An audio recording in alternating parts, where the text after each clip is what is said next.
বন্ধুরা দাঁড়িয়ে আছি কিন্তু সল্টলেক স্টেডিয়াম মেট্রো স্টেশন, আর এখান থেকে কিন্তু আমরা আজকে যাচ্ছি হাওড়া ময়দান, যেটা হাওড়া শিয়ালদা থেকে হাওড়া ময়দানে মেট্রো চালু হয়েছে। সেই মেট্রোতে আজকে ট্রাভেল করতে যাচ্ছি।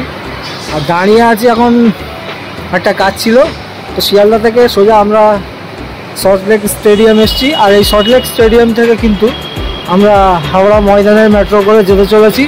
আজকের জার্নিটা খুব সুন্দর হতে চলেছে, কারণ নিত্য নতুন এই একটা লাইন হয়েছে যেটা চালু হয়েছে কিছুদিন আগেই। তো চলো ব্লগটা দেখতে থাকো, আশা করি খুব ভালো লাগবে। সো দাঁড়িয়ে আছি কিন্তু আমরা সল্টলেক স্টেডিয়াম, আর এখান থেকে আমরা মেট্রো নিতে চলেছি, যেটা যাব আমরা হাওড়া ময়দান। তো এখন মেট্রো আসতে প্রায় 1 মিনিট দেখাচ্ছে। সো ফাইনালি তাহলে চলে এসছে আমাদের মেট্রো, এতেই করে আমরা যাচ্ছি আজকে হাওড়া ময়দান। তো দেখা যাক, এই লাইনে কিন্তু আমরা বেসিক্যালি এর আগে এসেছি, এটা দিয়ে কিন্তু শিয়ালদা যাওয়ার জন্য সেক্টর 5 থেকে।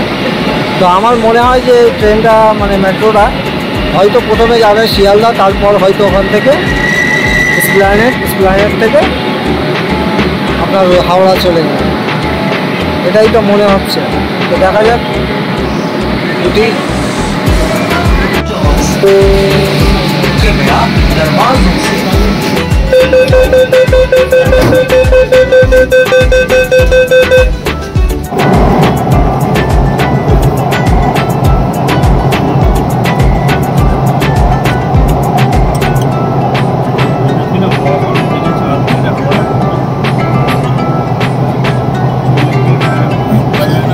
পরবর্তী স্টেশন হাওড়া।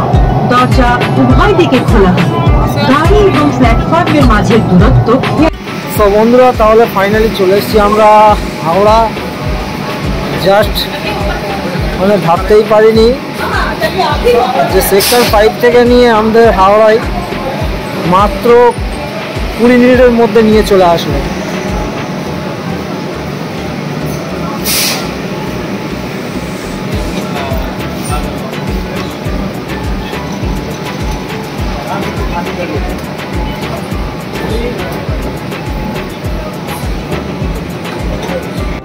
সো বন্ধুরা দেখতে পাচ্ছ আছি এখন হাওড়া স্টেশনে, মানে মেট্রো স্টেশনে। আর এখানে সেক্টর 5 থেকে জাস্ট সেক্টর 5 থেকে আসলো শিয়ালদা, শিয়ালদা থেকে এসপ্ল্যানেড থেকে হাওড়া।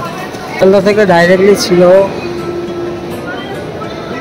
এসপ্ল্যানেড থেকে মহাকরণ থেকে হাওড়া। তো মাত্র 20 থেকে 25 মিনিটের মধ্যেই আমরা সল্টলেক স্টেডিয়াম থেকে সোজা চলে আসলাম হাওড়া।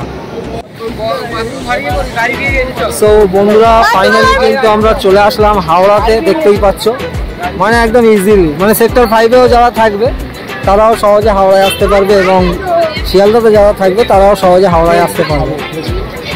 মানে খুব ভালো একটা লাইন যোগ করে দিয়েছে এটা। এই লাইনটা নতুন হয়েছে যেহেতু,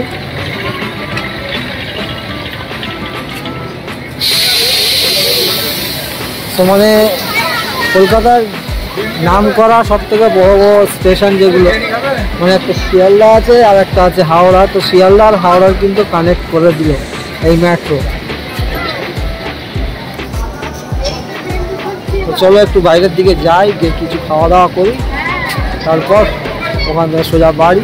সো বন্ধুরা আজকে ব্লগটা কেমন লাগলো অবশ্যই কমেন্টসে জানাবেন।